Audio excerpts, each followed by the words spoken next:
You'll want to replace the arm for a couple different reasons. Either one, the robot is down and we don't have the parts to support it, or perhaps maybe it's a bottleneck. We need to reevaluate the system and redesign. I would make an on-site visit to do a field audit. I'll come out, take some pictures, some measurements, and then compile it all and provide you with a quote for the arm replacement.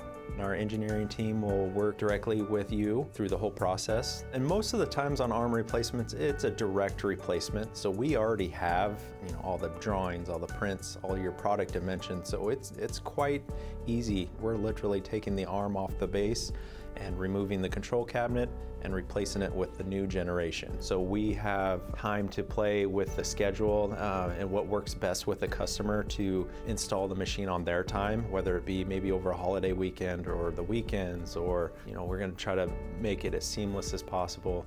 And that's what we do here. We wanna create a solution that you're confident in and we stand behind.